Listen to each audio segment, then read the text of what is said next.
नमः गुरुभ्यो गुरुपादुकाभ्यो नमः परिभ्या परपादुकाभ्या आचार्य सिद्धेश्वर पादुकाभ्यो नमोस्तु सीतापति पादुकाभ्या रामाय रामभद्राय रामचंद्राय वेदसे रघुनाथाय नाथाय श्री सीतायापते नमः।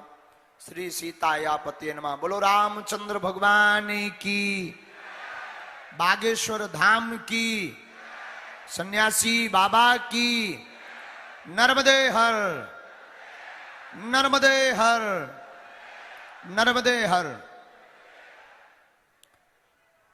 21वीं सदी के सनातन के इस कार्यक्रम में जो यहां बैठ विराजमान हैं मंच पर प्रबुद्ध लोग और साथ में सामने भी प्रबुद्ध जनों की भूमिका निभाने वाले समस्त बागेश्वर धाम के पागलों का बागेश्वर पीठ से बहुत बहुत स्वागत है। मेरे पागलों, अगर तुम्हें कार्यक्रम का रस लेना है तो बैठ जाओ, बैठ जाओ, बिना शोर मचाए बहुत चुप हो जाओ। ऐसे समझो जैसे मैच एकदम फंस गया हो। हाँ, इसलिए बिल्कुल चुप बैठ जाओ। यह दूसरा कार्यक्रम है। प्रथम इस कार्यक्रम का आगाज टीकमगढ़ मध्य प्रदेश में हुआ था, जहां पर सभी वर्गों के लोगों ने और प्रबुद्ध लोगों ने, जिसमें 2 डॉक्टर थे, 2 वकील थे, उन्होंने कार्यक्रम को बहुत अच्छा मंचन किया, बहुत रंग भरा, बहुत जोश के साथ पूछा और उसमें बहुत सी नई चीजें निकल कर आई थी। उस कार्यक्रम के लिए हम आपको पहले बता दें 8 लोगों को कि उस कार्यक्रम में 2 चीजें जो बहुत अच्छी निकली थी, जो सबके लिए बतानी होगी। एक ये निकली थी कि एक बहन जी प्रोफेसर थी, उन्होंने प्रश्न किया था कि विद्यालय में हम अपने बच्चों को संस्कृति से कैसे जोड़ सकते हैं। तो उसका उत्तर भी बालाजी की प्रेरणा से बहुत अच्छा सुझाव था कि विद्यालयों में प्रतिदिन 30 मिनट अथवा 30 मिनट नहीं हो पाता, ऐसी कोई आपका प्रोटोकॉल है तो महीने में एक बार स्पिरिचुअल गुरु के द्वारा 3 घंटे का एक कार्यक्रम अगर विद्यालयों में रखा जाए तो हमारे बच्चे संस्कृति और संस्कार के बारे में जान पाएंगे। दूसरा जो उस कार्यक्रम की सफलता थी वो भी हम आपको बता दें। अब इस कार्यक्रम की क्या सफलता होगी ये हम विदिशा में बताएंगे। टीकमगढ़ की कार्यक्रम की दूसरी सफलता ये थी कि वहां पर एक बालक आता है ऑडियंस से, और बीच भीड़ में से वो हाथ खड़ा करता है, उसके हाथ में माइक जाता है। हमने कहा बोलिए। बोले गुरुजी हम एक सुझाव देना चाहते हैं। हमने कहा आप दीजिए। सुझाव वो इतना प्यारा है कि मतलब उस बात को हम अभी भी भूल नहीं पाए और वो चित्रण हमारे मन मस्तिष्क में अभी भी स्थापित है। वो सुझाव ये था कि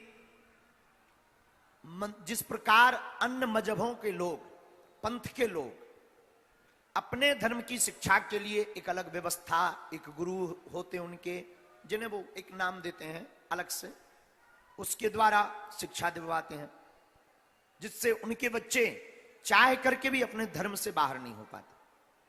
पर अपने धर्म में ऐसा नहीं है। तो उसका सुझाव था कि मंदिरों के पुजारी अगर मंगल शनिवार अपने घर पर, अपने मंदिर में बैठकर छोटे छोटे बच्चों को अगर सनातन धर्म की शिक्षा देने लगे तो हमें लगता है हमारे बच्चों में वह सनातन का बीज डल सकता है। यह उस कार्यक्रम की दूसरी सबसे बड़ी उपलब्धि थी। उस कार्यक्रम में एक मजेदार ट्विस्ट ये था कि एक मुस्लिम समाज से आए थे और प्रायः बहुत से भारत के जो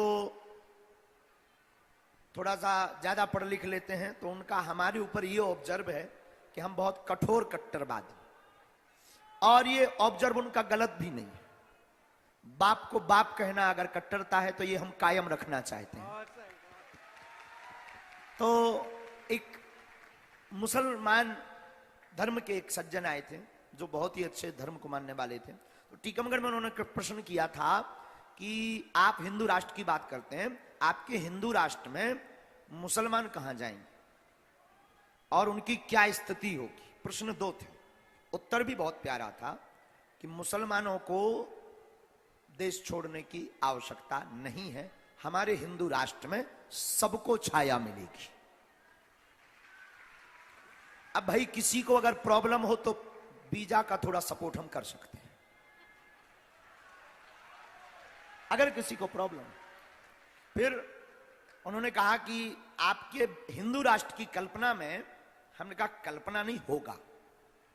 उन्होंने कहा कि क्या स्थिति होगी, तो हमने कहा जो पाकिस्तान में हिंदुओं की स्थिति है वो भारत में मुसलमानों की।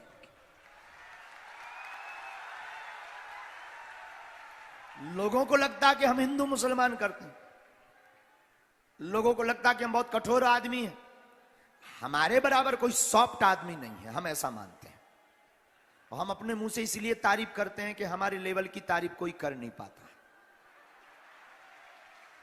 ये तो हंसाने वाली बात थी, आप लोग बहुत देर से इंतजार कर रहे थे, हम जाके सो गए थे। तो अब बिना देर किए आज की कार्यक्रम की क्या उपलब्धि होगी, कैसा होगा, हमारा सनातन कैसा होना चाहिए। जो सामने बैठे हैं आप लोगों से भी कहेंगे एकदम चुप और शांत बैठ जाना है।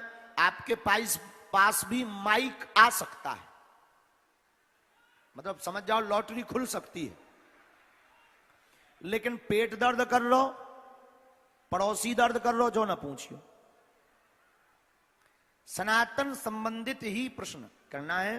तो जो प्रबुद्ध जी भी हैं, आपका परिचय तो हो ही चुका है, एक बार अभी हमारे आने के पहले ही तो परिचय हो ही गया है, आप सब परिचित ही हैं।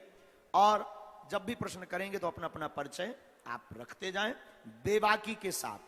आप अपना प्रश्न, आपके अंदर क्या सनातन को लेकर दुविधा है, या आपके अंदर मलिनता है, या उसको लेकर के आप कोई बात को समझ रहे। हम ये नहीं कहते कि हम पूर्ण हैं, हम ये कहते हैं कि हम कोशिश करेंगे, जो पता नहीं होगा उसको ढूंढकर आपको उत्तर देने का प्रयास करें। तो आप अपनी बात बिना देर किए एक बार सभी अतिथियों का जोरदार स्वागत करो। आप सब इस माइक को तेज कर दो भाई साहब, 2 नंबर लिखो। एक तो तुमने नंबर 2 को हमें वैसे ही ना माइक दो, नंबर 1 को देते। तो जितने भी यहां आप लोग जो बैठे हैं, एक बार जोरदार ताली बजाकर स्वागत करो। सत्य सनातन धर्म की। अब पहला प्रश्न, बैठे बैठे या खड़े होकर के भी कर सकते हैं, जो अच्छा लगे। देखना आपको वहां है ताकि माइक में आपकी फोटो छप जाए कैमरे में। जी, मैं डॉक्टर सतविंदर सिंह ग्रोवर जबलपुर से। गुरुजी आपको प्रणाम करता हूं।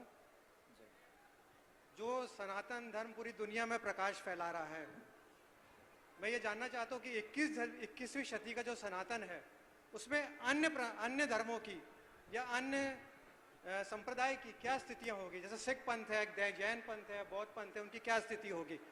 क्या सनातन उनको अपना हिस्सा मानता है, या क्या अन्य पंथ जो है वो अपने सनातन का अपना को अंग मानते हैं। क्या अगर दोनों में से अगर एक भी नहीं मानता तो एकता कैसे होगी।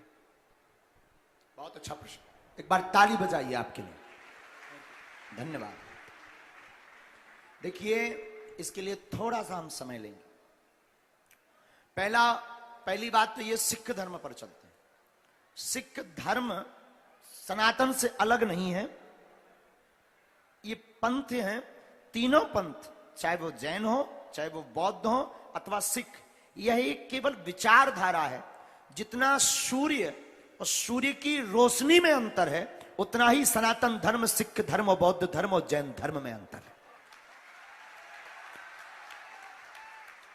दूसरा, हम अलग अलग अगर पंथ पर चर्चा करें, सिख धर्म वो धर्म है जब कश्मीरी पंडितों के जनेऊ पर आफत आई, तब 9वें गुरु तेग बहादुर सिंह जी ने तलवार उठा करके उनके जनेऊ की रक्षा की। बलिदानी दी। अगर सनातन धर्म से अलग होते तो क्या सिख धर्म के 9वें गुरु तेग बहादुर जी ऐसा करते? कभी नहीं। उन्होंने हमेशा पाश्चात्य संस्कृति और म्लेच्छों से सामना किया है, और सनातन धर्म की रक्षा के लिए जो पंच प्याले हैं सिखों के पास में, आपके पास जो कृपाण है वो इसीलिए है कि सनातन की रक्षा आप लोग करवा सके। पंच प्यालों, तो हमारा मानना है कि सिख धर्म की जो भूमिका सनातन धर्म की 21वीं सदी के सनातन में होगी, वो ठीक रक्षक की भांति होगी। जैसे पहले और आज भी राजपूत ब्राह्मणों की रक्षा क्षत्रिय करते हैं, हमारा ऐसा मानना है 21वीं सदी की सनातन की रक्षा इस देश के सिख भाई करेंगे। दूसरा पंथ है जैन पंथ। जैन पंथ के लिए हम आपको बता दें कि जैन पंथ का प्रादुर्भाव ही भागवत के आचार्य प्रथम तीर्थंकर ऋषभदेव जी महाराज से हुआ है, जिनका वर्णन भागवत में है। ऋषभदेव जी महाराज के पुत्र भरत के नाम से ही हमारे देश का नाम भारत पड़ा है। तो प्रथम तीर्थंकर ऋषभदेव जी महाराज स्वयं सनातनी है, और सनातन की रक्षा के लिए अपने पुत्र को लगाया, खुद भी सिद्धियों में लगे। तो हमें लगता है जैन धर्म के जो आचार्य हैं, अभी वर्तमान में कुछ दिन पहले हमारे ऊपर बहुत से विवाद भय, इस देश में बातें बहुत हुई, इस देश में विचित्र स्थितियां बनाई गई, शाब्दिक और कानूनी कार्रवाई के तहत बहुत से प्रकार से फंसाने की तैयारी चली। आप सुनकर के आश्चर्यचकित होंगे, पता नहीं ऐसा सुना आपने या देखा भी होगा, पर हम आपको अपने निजी अनुभव बताते हैं कि जब हमारे ऊपर विवाद बना तब हमारे संतों ने तो हमारा साथ छाता बनकर के दिया ही है, लेकिन वह विश्वास और अंधविश्वास की लड़ाई जो हम जीत कर आए हैं, बागेश्वर धाम या ये पीठ जीत कर आई है, उसमें जैन धर्म के आचार्यों की भी एक बहुत बड़ी भूमिका है। उन्होंने आगे आकर के जो पूज्य आचार्य जैन मुनि श्री विद्यासागर जी उन्होंने भी चर्चा की, और भी अन्य मुनियों ने टाल ठोक कर चर्चा की, और उन्होंने अंत में यह कहा कि हम बागेश्वर पीठ के साथ। तो हमें लगता है कि उनकी तपस्या सनातन धर्म में काम आएगी, और 21वीं सदी के सनातन में जैन धर्म के मुनियों की तपस्या पूरे विश्व के लिए शोध का विषय बनेगी। अब रही बौद्ध धर्म की बात। बौद्ध पंथ, आपको हम बहुत विनम्रता पूर्वक कहें, बुद्धत्व का पंथ है। इस बुद्धत्व के पंथ में, पूरे पंथ में आप जब बुद्ध को पढ़ेंगे, हमने भी भगवान बुद्ध को बहुत पढ़ा, और हमारे 24 अवतारों में है, तो सनातन से अलग नहीं। अब सनातन से जब 24 अवतारों में वो हैं और सनातन से अलग नहीं है, तो कोई अगर अलग करना चाहे तो हमें ये लगता है कि पानी से पानी अलग करने की तैयारी चल रही है। अब इनकी भूमिका क्या होगी? बौद्ध पंथ को मानने वालों की भूमिका ध्वनि चिकित्सा और प्राणायाम की जो अलग बौद्ध धर्म के लोगों ने जगाई है, निश्चित रूप से वो अनुकरणीय है, और 21वीं सदी के सनातन में इनकी बौद्ध धर्म के अनुयायी समूचे विश्व में है। हमें लगता है भारत विश्व गुरु तभी बनेगा जब पूरे दुनिया के बुद्ध सनातन की तरफ देखने लगेंगे। तो आपके प्रत्येक पंथ के बारे में ये हमारा निजी भाव है, और अंत में एक ही बात से फिर पूर्ण विराम हम करेंगे आपके प्रश्न का, कि सूर्य की जितनी रोशनी अलग है, उतना ही सिख, बुद्ध, बौद्ध और जैन सनातन धर्म से अलग है। किंचित मात्र। बहुत बहुत धन्यवाद बहन जी। एक बार आप लोग जोरदार ताली बजाइएगा सरदार जी के लिए। बहुत ही सुंदर, बहुत गंभीर प्रश्न किया है, जो निश्चित रूप से आज के कई लोगों के मन में आ रहा होगा। जी बहन। बहुत बहुत प्रणाम गुरु जी। प्रणाम। मेरा नाम डॉक्टर तनु मिश्रा है, और मैं एक पशु चिकित्सक हूँ जबलपुर से। मेरा प्रश्न ये है कि स्त्री, शूद्रों ना धीयताम, ये अर्थात इसका ये है कि स्त्री एवं शूद्र जो होते हैं वो हवन नहीं कर सकते। ये जो वाक्य है ये वैदिक है या अवैदिक है, और साथ में इस 21वीं सदी के सनातन धर्म में हमें ये कब तक और सहना पड़ेगा। बहुत बहुत धन्यवाद। ताली बजाकर आपका साधुवाद कीजिएगा। बहन, स्त्री शूद्रो न धीयता, पहली बात तो हम आपको बता दें, वेद परंपरा में ना तो स्त्रियों को लिए रोका गया है, ना चतुर्थ वर्ण सेवक वर्ण को रोका गया है। दूसरी बात, हवन का अधिकारी, यज्ञ का अधिकारी सब कोई है। नित्य होत्र सब कोई कर सकते हैं, नित्य हवन सब कर सकते हैं, लेकिन अन्य अन्य महापुरुषों की प्रेरणा, अन्य अन्य महापुरुषों की बातें या अन्य अन्य महापुरुषों की चेतना, जो उन्होंने समझा, जो उन्होंने बोला, श्रुतियों ने बोला, उन्होंने बोल करके किसी ग्रंथ में लिखवाया। हमारा सनातन इतना व्यापक है, इसमें बहुत से ग्रंथ हैं, 4 वेद हैं, 6 शास्त्र हैं, 108 उपनिषद हैं, गीता है, रामायण है, महाभारत है। हमारा सनातन बहुत व्यापक है। तो हमारा जो मानना, पहले हम अपना मत बता देते हैं, किसी को भी सनातन धर्म के किसी भी कार्य के लिए मनाही नहीं। दूसरी बात, हर विषय का एक एक मर्यादा बनाई गई है कि कुछ हवन ऐसे हैं जिनमें यज्ञोपवीत का होना आवश्यक है। यज्ञोपवीतधारी हवन कर सकता है, लेकिन सब हवन नहीं। कुछ यज्ञ ऐसी हैं जिन देवताओं के लिए, जैसे ऐसे समझो, बहुत से स्कूल ऐसे हैं जिनमें यूनिफॉर्म पहनना अनिवार्य है, बिना यूनिफॉर्म के एंट्री नहीं मिलेगी। आपको एयरपोर्ट में अगर हवाई जहाज में बैठना है तो आपको चेक करवाना ही पड़ेगा। सिक्योरिटी चेकिंग के बिना आप कितने भी वीआईपी हो, हवाई जहाज में नहीं बैठ सकते हो। उसी प्रकार हमारे सनातन धर्म में कुछ यज्ञ ऐसी हैं जिन यज्ञों में बिना यज्ञोपवीत धारण करने वाला व्यक्ति हवन नहीं कर सकता है। दूसरा, सब में नहीं है, हवन कर सकते हैं। अब ये हमें वेद में हमने जितना पढ़ा है, हमें हमारी कोशिश में तो हमें ये नहीं मिला, और कभी अगर मिलेगा तो हम आपको जरूर बताएंगे। तो वेद की तो ये हमें बात नहीं समझ आती है, लवेद की हो तो पता नहीं है। तो हमें जो हमने पढ़ा है उतने में हमें ये नहीं मिला, पर हम आपकी जो पीड़ा है उस पर यही कहेंगे कि सनातन बहुत जल्दी व्यापक होगा। इस देश के आप जैसे युवा, आप एक डॉक्टर हैं, पशु चिकित्सक हैं, और आपने विज्ञान को बहुत करीब से देखा, और आप तो लॉजिकल पर बहुत भरोसा करते होंगे, हमें जहां तक भरोसा है, और लॉजिक पर आप जीते होंगे, क्योंकि पढ़ाई भी आपकी लाइब्रेरी से आप निकले हैं। पर हम आपसे बिल्कुल ये कॉन्फिडेंस के साथ बहन कह सकते हैं कि जिस दिन आपके जैसी बहनें, आपके जैसे युवा जोश के साथ और अध्ययन के साथ सनातन की बात करने लगेंगे, उसी दिन यह पीड़ा आपकी मिट जाएगी और भारत हिंदू राष्ट्र हो जाएगा।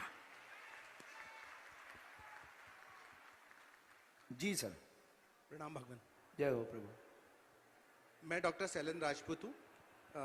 मेरा एक प्रश्न है कि साईं को लेके प्रश्न है। बहुत सारे लोग साईं भक्त हैं हमारे हिंदुस्तान में, महाराष्ट्र में और साउथ में बहुत साईं भक्त हैं, लेकिन सनातन साईं की मूर्ति पूजा और साईं की पूजा को नकारता सा दिखाई देता है, जबकि साईं की पूजा पूरे सनातनी पद्धति से होती है।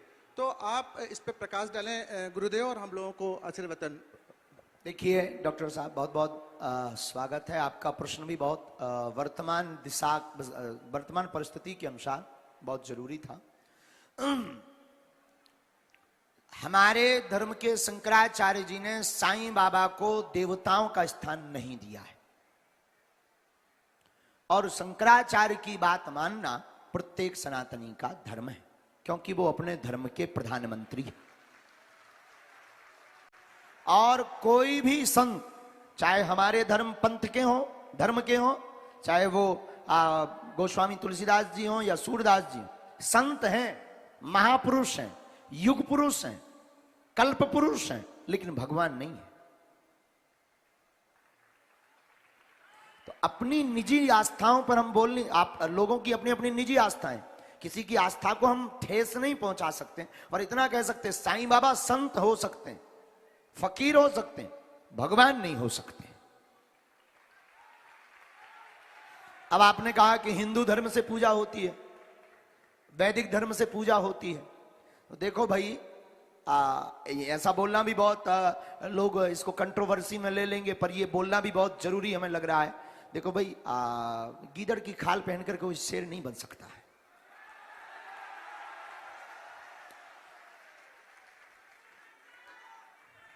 आप किसी भी प्रकार का आभरण पहना दो, वो हो जाए। बागेश्वर धाम सरकार अगर मान ले कि हम शंकराचार्य का छत्र लगा लें, सिंहासन लगा लें, चरम ले लें, और हम कहते हैं हाँ भाई शंकराचार्य बैठे हैं, तो क्या हम बन जाएंगे?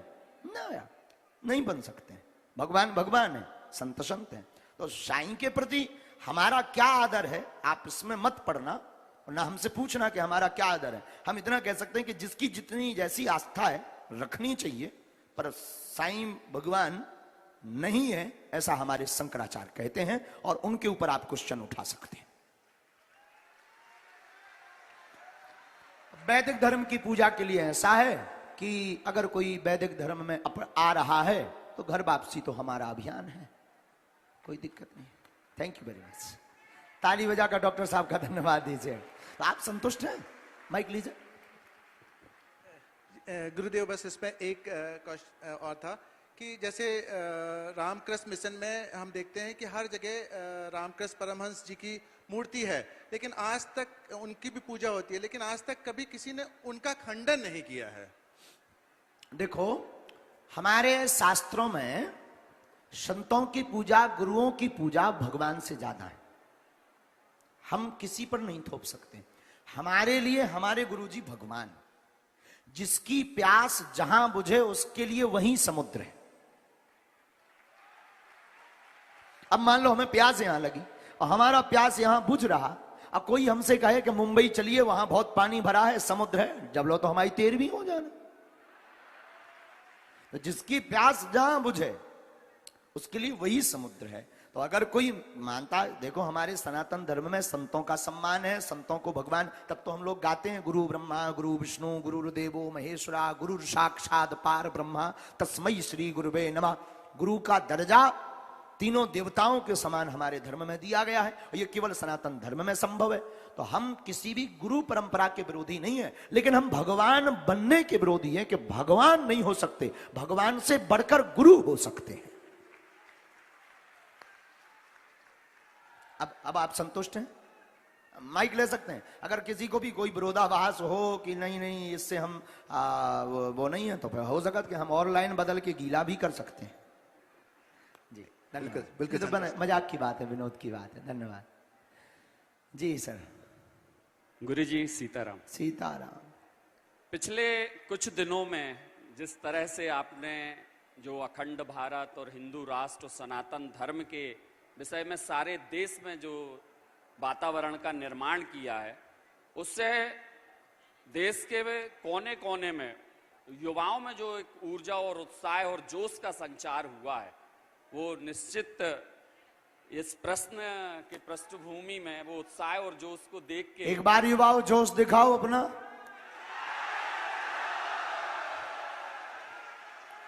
ये जो 12 बजे बैठे हैं ये बुलाए नहीं गए हैं, इन्हें बताया भी नहीं गया है, बस पागलपन में पड़े हैं जी।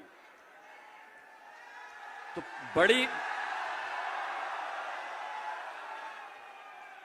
बड़ी संख्या में सारे देश में इस तरह से युवाओं का जो आपके साथ जुड़ना, आप और इस आंदोलन और इस अखंड भारत निर्माण और हिंदू राष्ट्र। आपसे हम एक बात कहें जी, हमने भगत सिंह को पढ़ा है। भगत सिंह वैसे तो वो नास्तिक थे, लेकिन हमने उनको पढ़ा है क्योंकि वो इस राष्ट्र के सच्चे सपूत थे। और एक मिनट रुको, पूरी बात तो सुनो। उनकी एक बात थी, जब उनको फांसी लगनी थी तो वो अपनी माँ को बेबे कहते थे। उनकी माँ उनके पास आई, बेबे। तो जब फांसी लगनी थी, बिल्कुल उस दिन फांसी मिलनी थी, तो अंतिम बार मिल रहे थे अपनी माँ से। अब आप विचार करो, कल्पना करो कि अंतिम बार कोई अपनी मां से मिल रहा हो, उसकी हालत क्या होगी। पर आप उनकी अब क्या कह दें, उनकी हालत बड़ी ऊर्जावान थी। क्या ऊर्जा। भगत सिंह ने कहा, बेबे, और जब मुझे फांसी लगे ना तो तू सामने मत रहना। तो भगत सिंह की मां ने कहा, क्यों? बोले, बेबे, मैं नहीं चाहता हूं कि जिसका बेटा देश के लिए शहीद हो रहा हो उसकी मां की आंखों में कमजोरी के आंसू हो।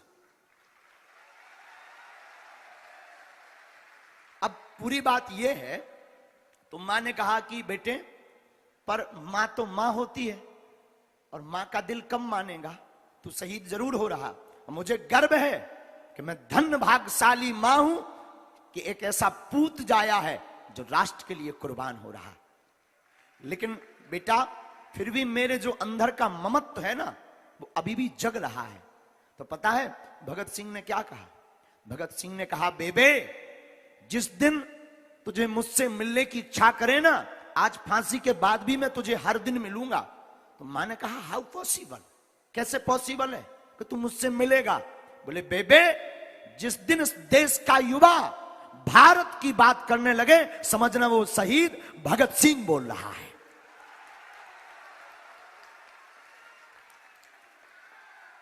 उसमें तुम मेरे दर्शन करना। तो हमें ये जो युवा है ना, इनमें युवाओं में हमें अपना ही रूप दिखाई पड़ता है। लोगों को लगती होगी फैन फॉलोइंग, हमारी कोई फैन फॉलोइंग नहीं है, हमें तो अपना परिवार नजर आता है इनमें। प्रश्न करें। गुरुजी, निश्चित युवाओं में जिस तरीके का जोश है, तो ये जो अखंड भारत की स्थापना में जो व्यवस्था है, उसमें शास्त्र और शस्त्र की क्या भूमिका होगी, उसमें आप क्या ये हमारा बहुत ही प्रिय कॉन्सेप्ट है। शस्त्र शास्त्र पर हम हमेशा बात करते हैं। देखो, कोई अगर शास्त्र से ना माने तो घूंसा से माने। मतलब जो माला से नहीं समझ रहे उन्हें भाला की व्यवस्था होनी चाहिए। और आई सपोर्टेड, हम फुल सपोर्ट में हैं। और आत्मरक्षा करना भारतीय संविधान में भी लिखा है। और तब तो सरकार जो है शस्त्र का लाइसेंस देती है। ये लाइसेंस क्यों मिलता है? आत्मरक्षा के लिए। भाला और माला इसीलिए रखना है, माला से हिंदू राष्ट्र बनाना है, और जब ना बने तो भाला से आत्मरक्षा करनी है, ताकि मिलेच्छ नजदीक न आ पाए। अब आपने कहा शस्त्र शास्त्र की क्या भूमिका है। जिस प्रकार चाय को बनाने के लिए शक्कर और पत्ती की भूमिका होती है, उसी प्रकार हिंदू राष्ट्र को बनाने के लिए शस्त्र शास्त्र की भूमिका है। जिस प्रकार विवाह के लिए पति और पत्नी दोनों की भूमिका होती है, उसी प्रकार हमारे जीवन में शस्त्र शास्त्र की आवश्यकता है। अब अंतर समझो, शस्त्र और शास्त्र में एक डंडा का अंतर है। शास्त्र से एक डंडा निकाल दो तो शस्त्र हो जाता है। अंतर कितना? एक छोटा सा अंतर। जैसे अंधविश्वास और विश्वास में बारीक लाइन है, उसी प्रकार शस्त्र शास्त्र में एक डंडा है। शास्त्र से एक डंडा निकालो तो वही शस्त्र बन जाता है, और शस्त्र में एक डंडा जोड़ दो वही शास्त्र बन जाता है। मतलब जो डंडा, जो शस्त्र धर्म के लिए उठाया जाता है, वो शस्त्र भी शास्त्र बन जाता है। इसलिए दोनों जरूरी हो। आप लोग ना हो तो एक ठैया जो है हथियार लेने का वो भी डाल सकते हैं, आवेदन, लाइसेंस। बाकी नहीं था, डंडा जिंदाबाद। जय हो, जय हो। बैठ जा भैया कक्का, बैठ जा, बैठ जा। हिंदू राष्ट्र की जय हो। बैठ जा, बैठ जा, बैठ जा। ऐसे ही बनने, जैसे तो चल रहा हो ऐसे ही बनने। हाँ हाँ हाँ, टी शर्ट पहन के बनने। हाँ बनने, खड़ा तो हो जा। अरे अरे, हाँ हाँ हाँ, नहीं जॉय कुर्ता पहन के बनने। बैठ जा, बैठ जा। जी जी गुरुदेव, सादर प्रणाम। जय हो। आपके श्री चरणों में नमन। बहुत सार्थक चर्चा के दौर से हम गुजर रहे हैं इस समय, और जो एक आपने ध्वज पताका इस साम्राज्य में फैला के रखी है, और निश्चित रूप से वह अनुकरणीय है। और हम लोग बढ़ चढ़कर आपके साथ कदम से कदम मिलाकर चलने। कुछ गूढ़ प्रश्न इस सनातन परंपरा के बीच में पलते हैं, जिनसे मैं ऐसा समझता हूँ कि आज की जो युवा पीढ़ी है, बच्चे हैं, वो उतनी गंभीरता से उसको समझ नहीं पाते हैं। उदाहरण के तौर पर हम माँ नर्मदा की आरती के लिए हमारे बच्चे जाते हैं, हम परिवार उसमें सम्मिलित होते हैं। माँ गंगा की आरती के लिए हम लोग परिवार समर्पित होते हैं। ऐसे ही बड़े बड़े कुंभ लगते हैं, अर्ध कुंभ लगते हैं। वास्तव में हमारे परिवार के माता पिता और दादा दादी के साथ जाकर हम उनमें शरीक तो होते हैं हमारे बच्चे, लेकिन मुझे नहीं लगता है कि माता पिता उनकी वास्तविकता से या उनके वैज्ञानिक कारणों से इस विषय पर उनको बता पाते हो। तो आपसे ऐसी अपेक्षा है महाराज श्री कि इसकी वैज्ञानिकता क्या है। हम जल तत्व पर जीने का वाले लोग हैं। हम जहाँ जल को देवता मानते हैं, जहाँ वायु को देवता मानते हैं, जहाँ धरती को देवता मानते हैं, वहां पर जल तत्व की भूमिका क्या होगी, इसकी वैज्ञानिकता क्या है। को हम आपको एक बार बहुत ताली बजा करके इनका धन्यवाद दीजिएगा। जोरदार ताली बजाइए। नर्मदे हर। कौन कौन नर्मदा मैया की आरती में जाता है? जाते हो एवरीडे? अच्छा अच्छा, कभी कभी ना जाते हो। अच्छा बताओ क्या लाभ मिलता है?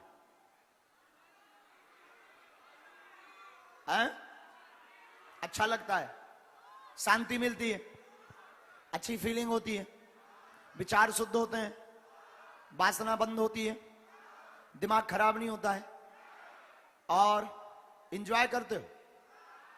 ठीक है, और क्या होता है?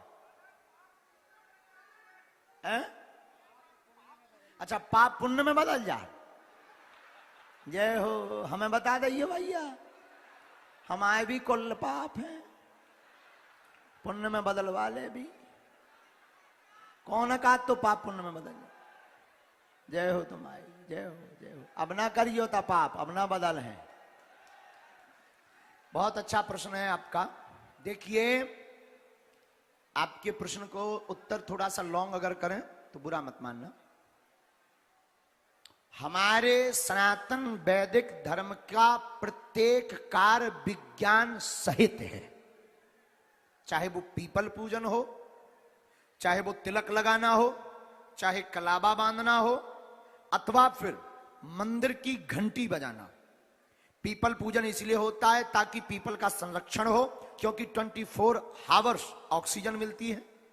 कलाबा इसलिए बांधते हैं ताकि रक्तचाप पर कंट्रोल बना रहे, ये साइंटिफिक रीजन है। तिलक इसलिए लगाते हैं ताकि सूर्य की रोशनी डायरेक्ट आज्ञा चक्र पर ना पड़े और याददाश्त शून्य ना हो, इसलिए दोनों भौहों के बीच में तिलक लगाया जाता है। चौथा, घंटा इसलिए बजाया जाता, उससे ध्वनि चिकित्सा होती है।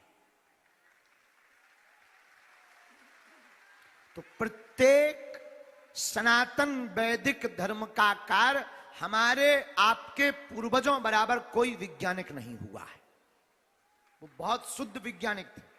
अब आपने कहा कि आरती करने से क्या होता है? गंगा आरती, यमुना आरती या नर्मदा आरती।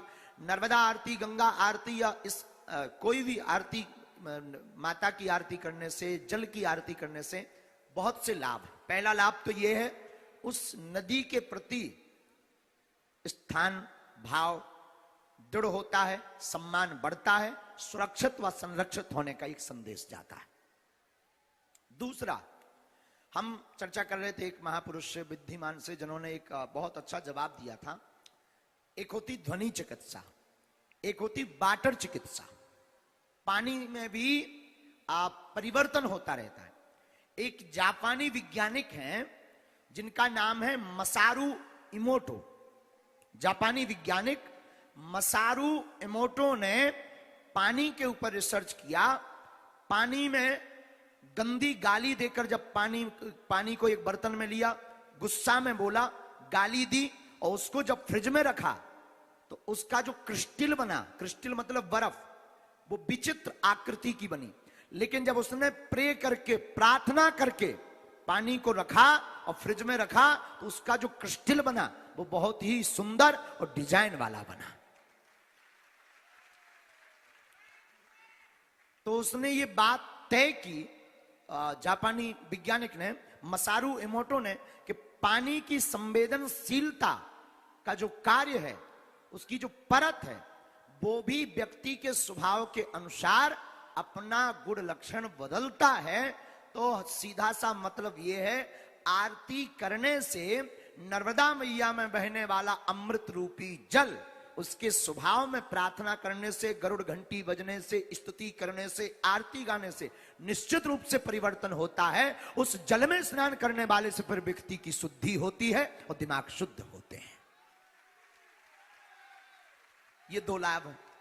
तीसरा लाभ, आरती करने से, आरती करने से हमारी संस्कृति के प्रति लोग जागरूक होते हैं और नर्मदा माता, गंगा माता, यमुना माता, सरस्वती माता, त्रिवेणी संगम या काशी में जो गंगा आरती होती है, अन्य तीर्थों में, ऋषिकेश में भी होती है, जहां जहां भी आरती होती है, वह संपूर्ण वातावरण स्वच्छ रहता है। आरती के नाम पर ही सही स्वच्छता तो होती है, आरती के नाम पर ही सही पवित्रता तो रहती है, आरती के नाम पर ही सही हमारी माताएं सुरक्षित और संरक्षित तो हैं। इसीलिए आरती होते रहना चाहिए और प्रत्येक युवाओं को नर्मदा मैया की आरती में जाना चाहिए ताकि बुद्धि शुद्ध रहे और हमारी नर्मदा मैया ऐसे ही कल कल किन्नौद करती हुई स्वच्छ बहती रहे। क्या आप संतुष्ट हैं? जी, यही संदेश की अपेक्षा थी आपसे कि आज की जो पीढ़ी है वो इसे केवल उत्सव मात्र के रूप में वहां जाकर शामिल ना हो, बल्कि आत्मिक रूप से आज आपने जो वैज्ञानिकता का उदाहरण यहाँ दिया है, निश्चित रूप से एक बार जयकारा लगाएंगे गुरुदेव भगवान का। बोलिए बागेश्वर धाम महाराज की। बहुत बहुत धन्यवाद। आप तो ये सब नेट पर भी निकाल सकते हो। मसारू इमोटो जापानी वैज्ञानिक, उसके बारे में तो पानी की शोध है, उसको आप नेट पर भी निकाल सकते हो, पढ़े लिखे लोग हो। दूसरी बात, जल है तो कल है। हमारी पृथ्वी पर कितने % जल है? 70, 78।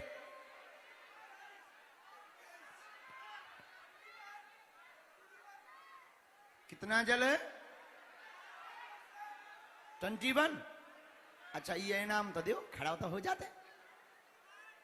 अच्छा बेटा, कितने % जल है पृथ्वी पर? है 21।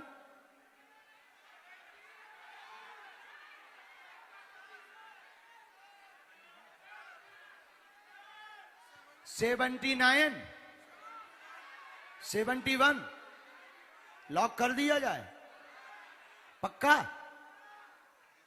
वाह, थैंक यू वेरी मच। क्या नाम है आपका? इनको माइक दो। ते भी संगत खड़ो, आगे के लगे, पढ़ो ना लिखो। जॉय वालों माइक उठा दो। बहुत अच्छा जवाब दिया इन्होंने, ताली बजा करके इनका धन्यवाद दो जिन्होंने जवाब दिया। अच्छा, पूरी पृथ्वी पर कितने % जल है? 71। 71 जी सर। फाइनल? गलत तो नहीं बोल? इनसे पूछो कितना है जी, बगल में खड़ी, इनसे पूछो। 71। अच्छा, वे 21 कह रहे थे सर, जब गुरुजी जवान फंसा गई। कोटि कोटि चरण स्पर्श खुश गुरुदेव। रहो। क्या नाम है आपका? शेखर द्विवेदी, शेखर। कहाँ के हो? पनागर से ही गुरुदेव। पनागर के। एक बार ताली बजाओ शेखर के लिए। बहुत धन्यवाद। एक प्रश्न था गुरुदेव। अच्छा, पहले अब ये पूरा बोल दें तो कितने % जल है? 71। 71 जी। अपनी बॉडी में कितना जल है? 90% सर। मानव शरीर की संरचना पानी से ही निर्मित है। अच्छा, बहुत अच्छा, बहुत अच्छा। पर कितने % जल है बॉडी में? अब इसके लिए कंफ्यूजन है। अरे ऐसे नहीं, एक एक करके बोलो। 60% चीटिंग की।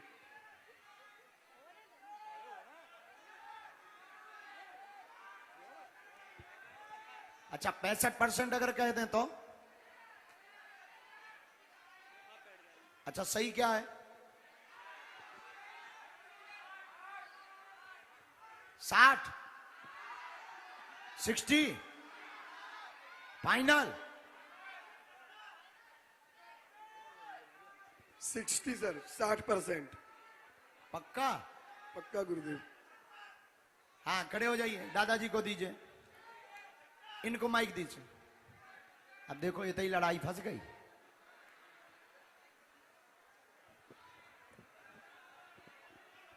गुरुदेव को मेरा चरण स्पर्श। जय हो। शरीर में 75% पानी का वास है।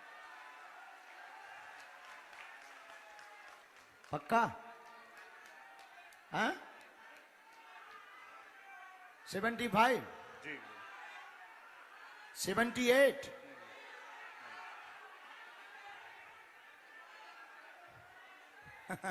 चलो अब चुप हो जाओ, अब बहुत हो गया सबका सब। आपका क्या नाम है? मृगेन प्रताप सिंह, कहाँ से? रीवा से। रीवा से। आप ये लिखा है कहीं 75? पढ़ा है गुरुजी। ठीक है। शरीर में 75% और पृथ्वी पर 1/3 भाग पृथ्वी का जल है। जी, 1/3।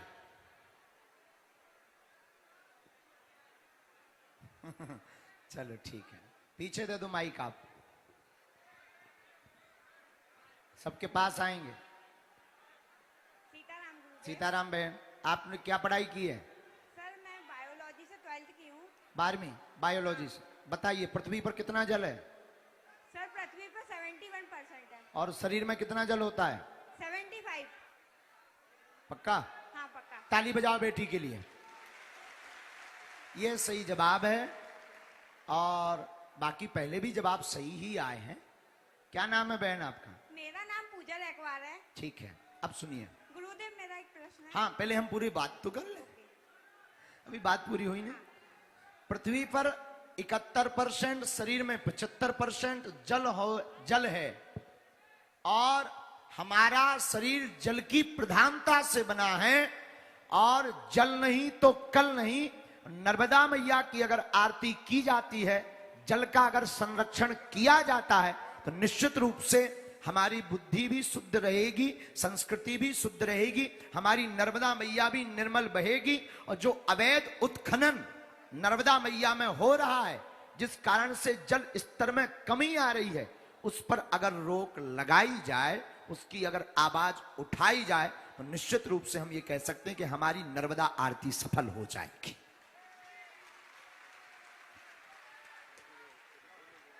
ठीक है, अब आप संतुष्ट हैं? हाँ, चलो पत्रकार मोहन, आप लोगों के पास भी आएंगे, आपके पास भी आएंगे शेखर जी, पक्का। गुरुजी प्रणाम। प्रणाम। सबसे पहले तो इतनी सार्थक चर्चा के लिए गुरुजी का बहुत बहुत आभार, धन्यवाद। हमारे जितने भी आख्यान हैं प्रश्नोत्तर पर ही आधारित हैं, चाहे गीता हो, चाहे योग वशिष्ठ हो, सब हो, तो इस तरह की प्रश्नोत्तरी बहुत ही सकारात्मक रहेगी, ऐसा मेरा विश्वास है। अब मेरा प्रश्न है, तो गुरुजी हम चर्चा कर रहे हैं 21वीं सदी का सनातन, लेकिन बार बार विषय आ रहा है हिंदू राष्ट्र। तो हिंदू और सनातन में अंतर क्या है? क्या दोनों एक हैं? और जो आज के, जो आप कहते हो सोकाल पढ़े लिखे लोग, वो कहते हैं सनातन में ऐसा नहीं होता जैसा हिंदुत्व में होता है। तो हिंदुत्व सनातन से कितना अलग है, एक बात। और दूसरी बात ये है कि जो हिंदुत्व है वो सनातन का, सत्य सनातन का परिष्कृत स्वरूप है या विकृत स्वरूप है? और गुरुजी, एक मिनट गुरुजी जी, पहले दिन आपने कथा में कहा था कि आदमी की खोपड़िया बहुत खतरनाक है, एक सवाल खत्म होता नहीं है और दूसरों आ जाते हैं। तो एक सवाल हमारे मन में एक और है, आपकी कथा का एक विनोद शब्द है ठठरी। तो ये विधर्मियों की, अत्याचारियों की, दुराचारियों की ठठरी कब बंधेगी? वाह! और इनकी ठठरी बांधने के लिए, और अत्याचारियों की, दुराचारियों की, पापाचारियों की ठठरी बांधने के लिए कोई दैवी विधान निश्चित है या उसके लिए कोई पुरुषार्थ करने की जरूरत है?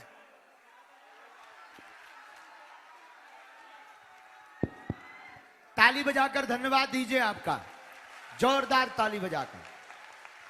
अब शांति के साथ सुनिए उत्तर। हिंदू धर्म और सनातन धर्म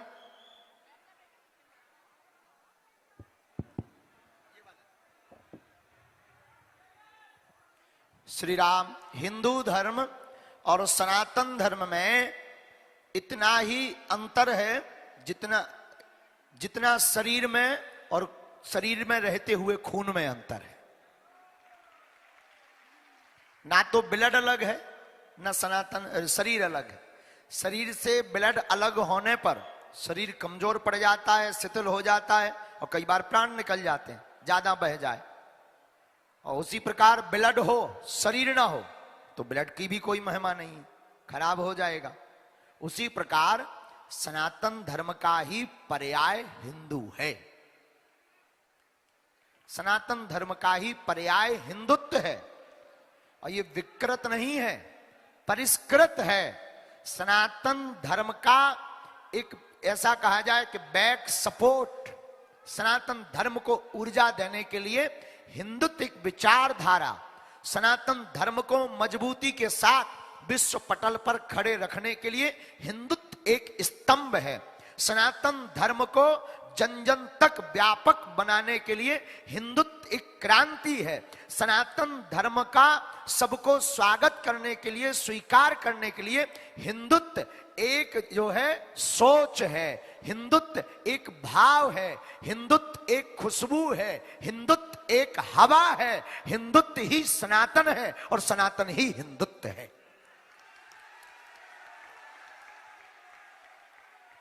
अब आपने कहा कि धर्म विरोधियों की ठटरी कैसे भरेगी? पुरुषार्थ से के चमीटा वाले देवता से। हाँ? तो देवी, आपने ऐसा कहा देवीय विधान से या पुरुषार्थ से। तो देखो भगवान राम भी यहां आए, सब कुछ बल होने के बाद भी वो पुल बना रहे हैं, बनवा रहे हैं। अब कितना बल नहीं है उनमें, भगवान तो भगवान है, पुल की क्या जरूरत, रोड ही डरवा देते पानी पे, बाण चलाऊते रोड डल जाता। लेकिन भगवान आकर के पुरुषार्थ करके ये कह रहे हैं कि हम भगवान होकर के भी पुरुषार्थ करते हैं, तो आपको भी मानव होकर पुरुषार्थ करना पड़ेगा और हाथ में माला और भाला लेनी पड़ेगी, तभी इनकी ठटरी भर है। और बात ना खेलवे पड़े। हम एक बार कह रहे थे किसी जगह कि अगर जब अंग्रेज हते ही भारत में, तब अगर व्हाट्सअप होतो तो आज तक आजाद ना हो पाते, क्योंकि वो व्हाट्सअप चलतो कि इस मैसेज को 11 ग्रुपों में भेजिए, अंग्रेज देश छोड़कर भाग जाएंगे। अंग्रेज कभी ना जाते और आज भी वही चलता है। ओम नाम को आप 21 ग्रुपों में भेजिएगा, शंकर जी की कृपा से शाम तक चमत्कार मिलेगा। तो हम आपको बताएं कि अब सनातन धर्म पर बात बहुत हो गई, हिंदुत्व की बात बहुत हो गई, मीडिया बहुत हो गया, नारीबाजी बहुत हो गई, हिंदू राष्ट्र बनना चाहिए ये बहुत हो गया। अब घर से बाहर निकलना पड़ेगा। बुजदिल बनकर बैठे रहेंगे तो विरोधी ताकतें अपना काम करके हम लोगों को आपस में लड़ाकर भारत को फिर से गुलाम बना देंगी। अब गुलाम नहीं बनना है, भारत को विश्व गुरु बनवाना है। आपको दिखाई नहीं पड़ता, लोगों को लगता है कि हम बेफिजूली की बातें करते, लोगों को लगता है हम भड़काने की बातें करते, लोगों को लगता है कि हम टीआरपी की बात करते हैं, इसके लिए ऐसी बातें बोल रहे हैं।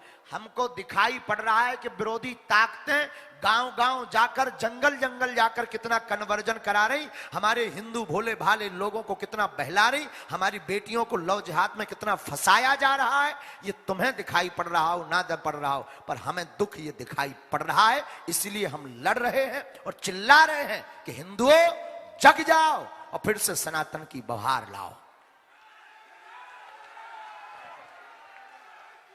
तो आपका उत्तर यही है कि पुरुषार्थ करना पड़ेगा, सब हिंदुओं को घर से बाहर निकलना, बुद्धिजीवियों को भी तो हमारे जैसे ठर्राहा भी। धन्यवाद।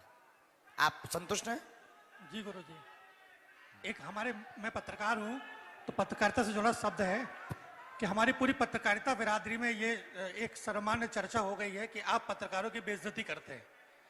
हम ये जानना चाहते हैं कि आज की जो पत्रकारिता है वो सनातन संस्कृति और 21वीं सदी में हिंदू राष्ट्र के लिए सकारात्मक है या नकारात्मक है?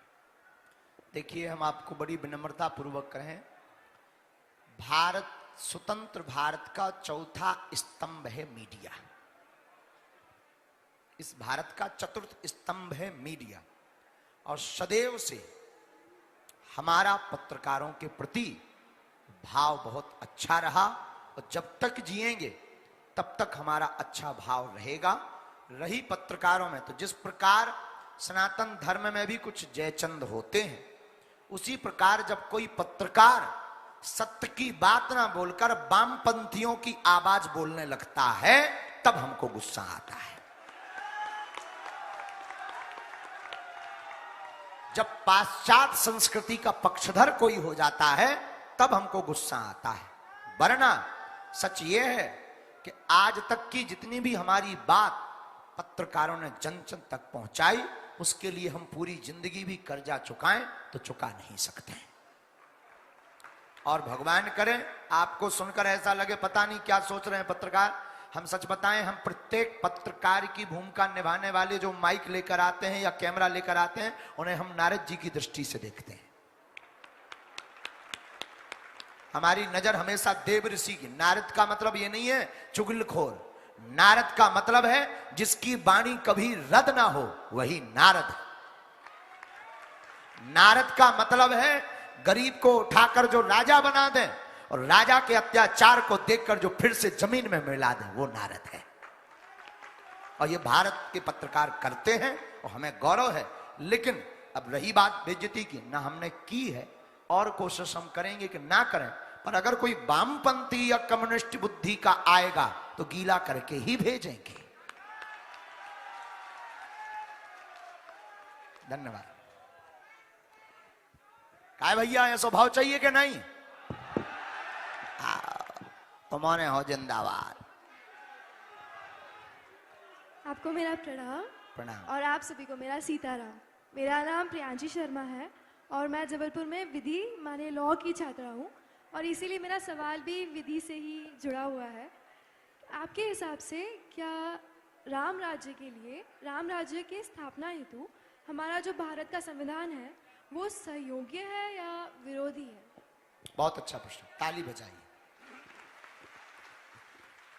हमारे भारत का संविधान हमारे पूर्वजों ने स्वीकार किया है, और संविधान पर हमें उतना ही भरोसा है जितना अपने पूर्वजों पर भरोसा है। और संविधान का प्रथम पृष्ठ जो प्रारंभ होता है वो भगवान राम से प्रारंभ होता है। हमारे देश का जो संविधान है, हमारे देश की जो आचार संहिता है संविधान की, हमारे देश की जो विधियां हैं, जो प्रक्रिया बनाई गई हैं, उसमें हमें कहीं पर भी विद्रोह नहीं लग रहा है। बस 124 या 25 बार सुधार हुआ है, संशोधन हुआ है लगभग। हम चाहते हैं कि एक बार हिंदू राष्ट्र के लिए संशोधन हो। लगभग 124 या 25 बार संशोधन हुआ है, और जब जब जरूरत पड़ी तब तब संशोधन हुआ है इस राष्ट्र में। हम चाहते हैं एक बार और संशोधन हो और भारत हिंदू राष्ट्र हो। और इस अगर ऐसा होता है तो आज भी संविधान पक्षधर है और आगे और पक्षधर रहेगा। और जिस देश के संविधान का प्रथम पृष्ठ ही राम जी के चित्र, स्वर्ण अंकित चित्र से हो रहा हो, उस देश में राम राज्य नहीं आएगा तो क्या कंबोडिया का राज्य जाएगा?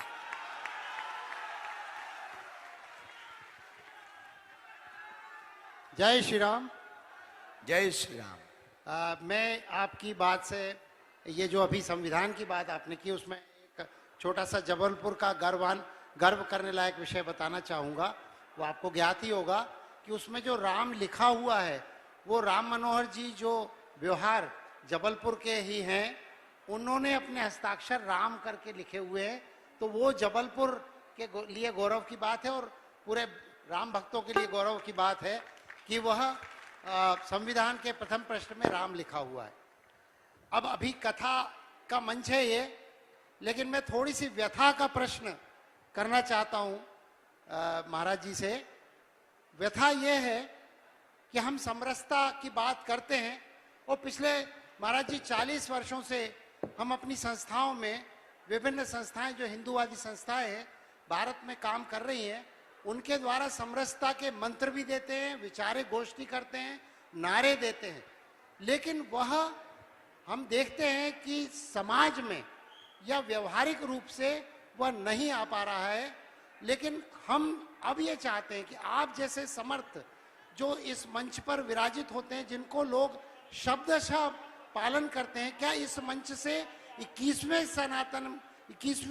सदी की सनातन में आने के लिए इस समरसता के भाव को जन जन तक पहुंचाने में सार्थक प्रयास करते हुए क्या एक दंड प्रयास करेंगे या मंत्र प्रयास करेंगे या किस तरह प्रयास कर सकेंगे?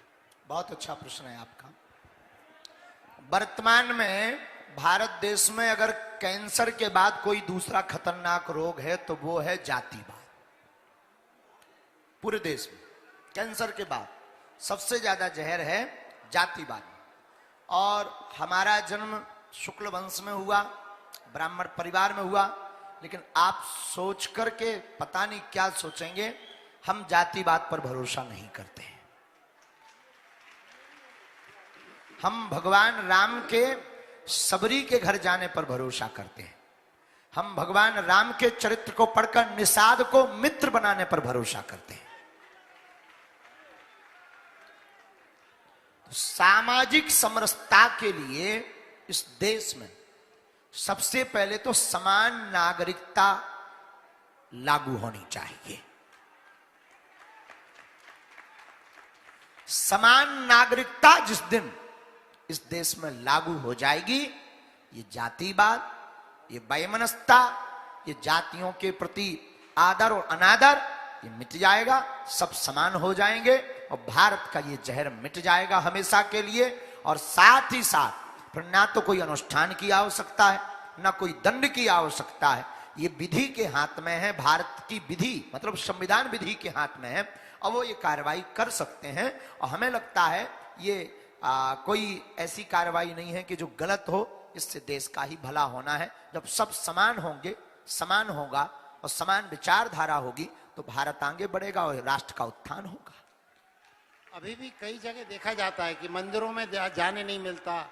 अभी कई ऐसे जब आते हैं समाचार तो ऐसा लगता है कि 21वीं सदी के सनातन को दृढ़ करने के लिए ये समाचार जो है उसको नकारात्मक।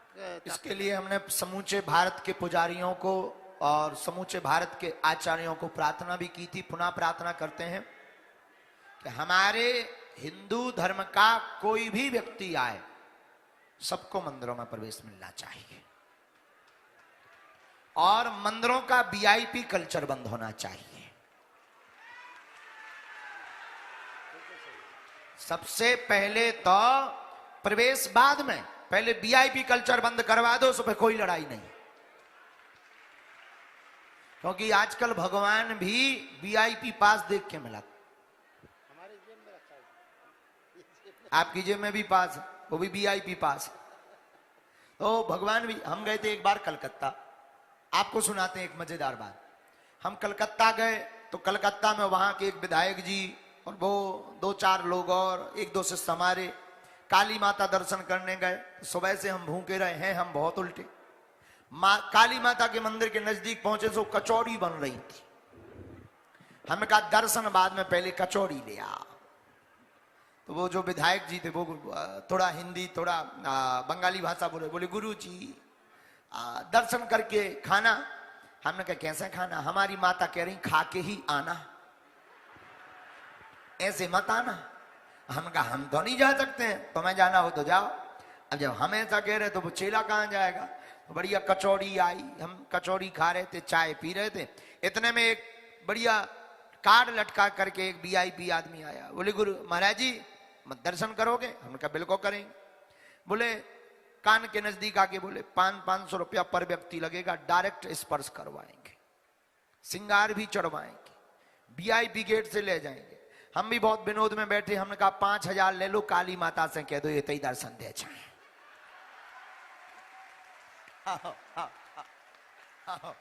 अंदर तक कौन जा है? काय का हैरान हो है? हम कोई 5 नहीं 10 ले हो। लौट के वो भ्रम दिखे नहीं है। तो इस देश में जिस दिन ये वीआईपी दर्शन बंद हो जाएंगे, हम कहते ठीक है थोड़ा व्यवस्था, अगर कोई सम्मानीय व्यक्ति है तो उसका सम्मान रखो, पर वीआईपी दर्शन मत करवाओ। उसी दिन ये जो उपेक्षित लोगों को लगता है कि हम लोगों को दूर किया जा रहा है, वो बंद हो जाएगा। और भारत के सभी मंदिरों के पुजारियों से प्रार्थना है कि अब वैसा नहीं चल पाएगा, इसलिए सबको भगवान की भक्ति करने का अधिकार है। इसी से मिलता जुलता प्रश्न ये है महाराज जी कि क्या है कि एक आजकल जो शादियां हो रही हैं, किसी ब्राह्मण की वर्ण बनिए से, किसी की इधर यादव की ब्राह्मण से, ऐसा हो रहा है क्योंकि वो सब ऐसा हो गया है कल्चर की एक ऑफिस में काम करते हैं, एक दूसरे को देखते हैं। अब वो यदि सनातन को पसंद नहीं है तो वो सनातन से दूर होते जाएंगे, और 21वीं सदी में ये बहुत अधिक होने वाला है आगे चल के। तो वो गीता में जो वर्ण शंकर की व्यवस्था है, वह वर्ण शंकर का विरोध है, तो उसको हम किस तरह से उसको जस्टिफाई करेंगे? बहुत अच्छा प्रश्न। देखो ये लवेरिया विवाह का औजार, ये लवेरिया विवाह ज्यादा बढ़ रहे हैं और बढ़ेंगे, आने वाले समय में बहुत ज्यादा होंगे। इसमें कोई अपने मन मुताबिक अपना तय करके वो आगे बढ़ेंगे। गीता में जो वर्ण संकर की बात, हम गीता की बात, भगवान कृष्ण की बात को काट नहीं सकते, क्योंकि मूल होता है। जैसे पहले टमाटर चलता था, तो पहले जो पुराना टमाटर था उसकी साइज एकदम छोटी होती थी, एकदम भयंकर खट्टा, इतना छोटा टमाटर एकदम भयंकर खट्टा। लेकिन विदेशी लोगों ने क्या किया कि टमाटर का क्रॉस कर दिया, आलू का बीज टमाटर में मिला दिया, अब इतना बड़ा टमाटर हो खट्टो एक रत्ती नहीं हो।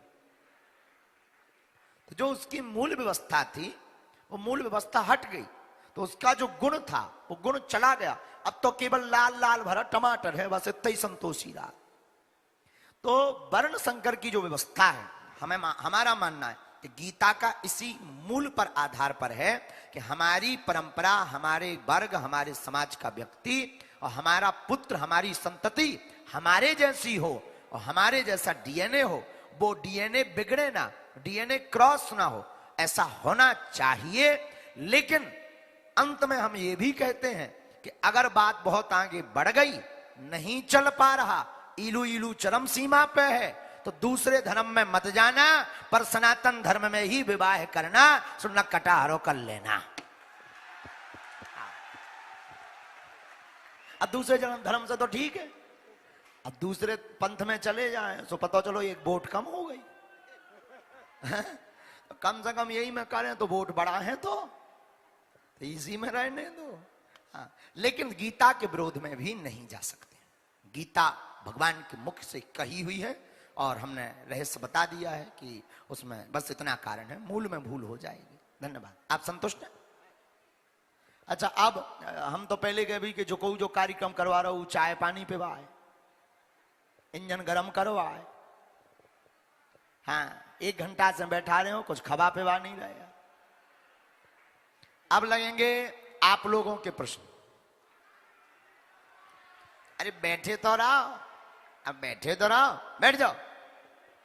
चलो दो, शेखर जी तुम ही खड़े हो जाओ, इन्हें माइक दो शेखर जी को।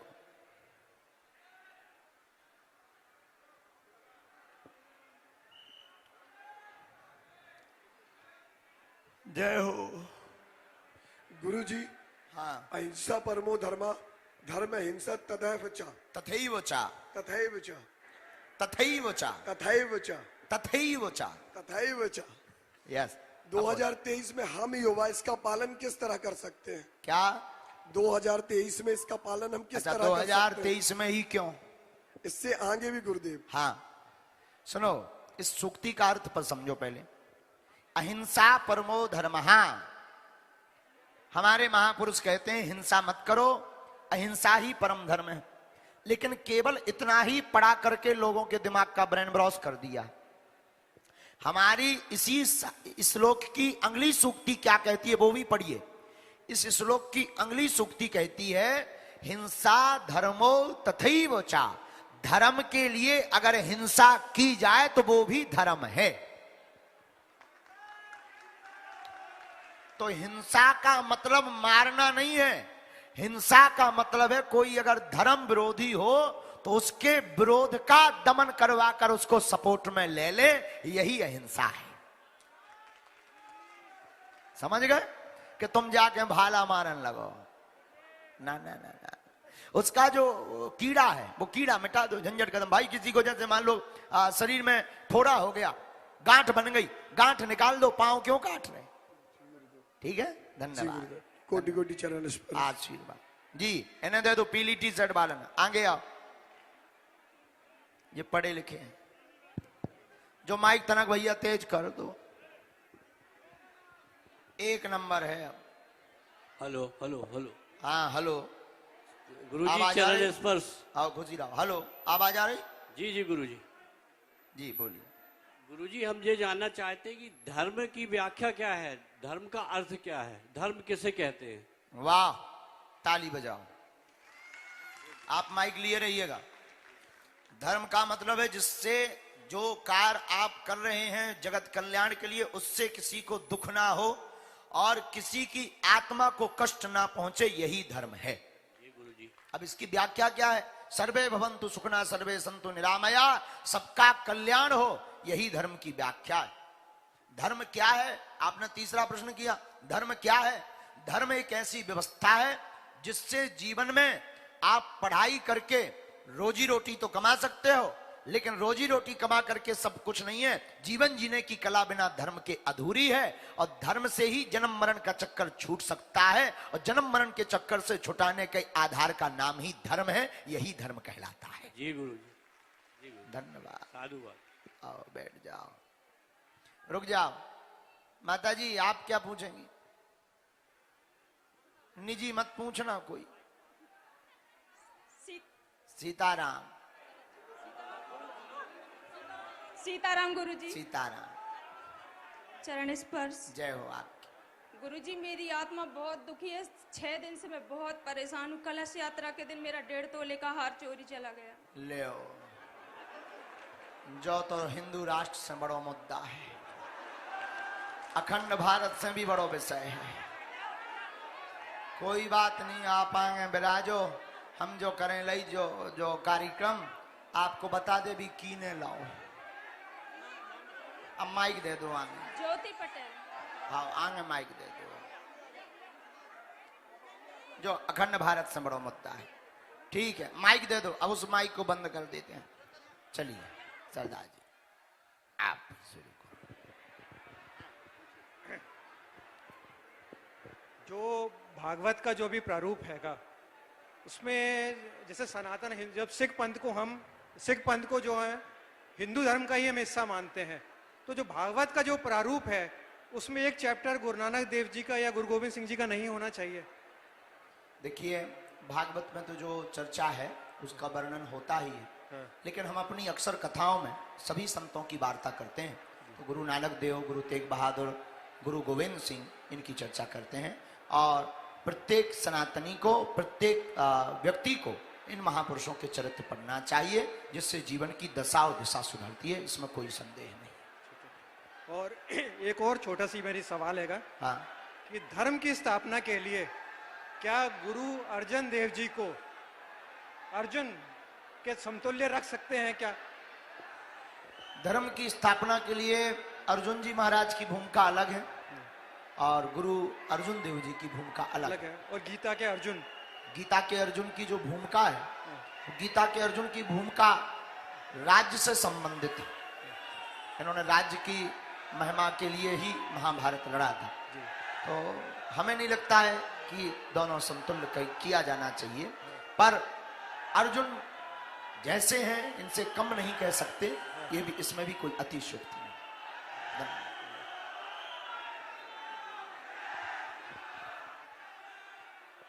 जय सिया राम। अब सब लोग खड़े हो जाओ, आओ हो जाओ।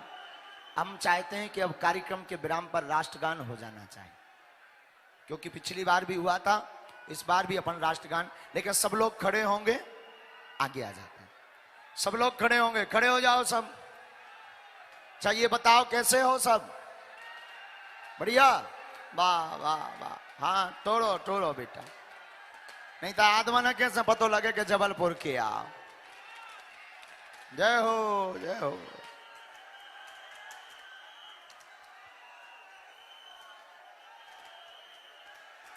ठीक है, अब इसको छोड़ दीजिए, छोड़ दीजिए इसको, बस बहुत है बहुत है। हाँ भैया, अच्छा ठीक है।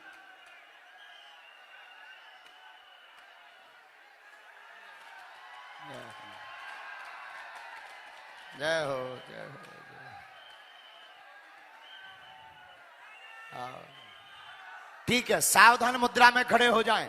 भारत माता की, बागेश्वर धाम की, सन्यासी बाबा की।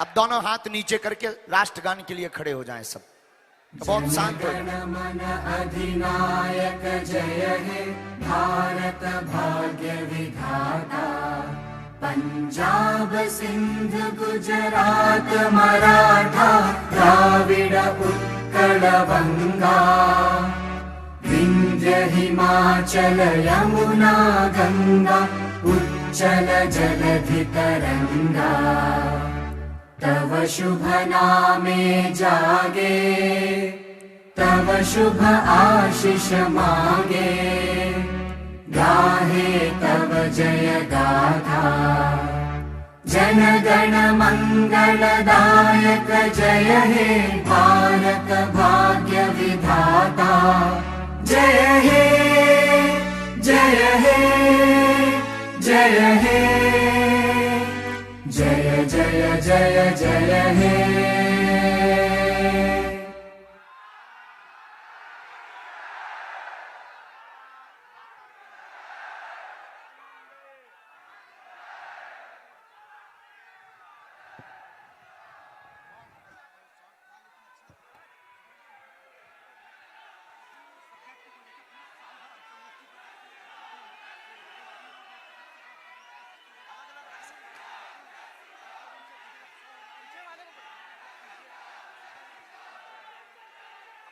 को भी जोड़ सकते हैं। अभी तक अपन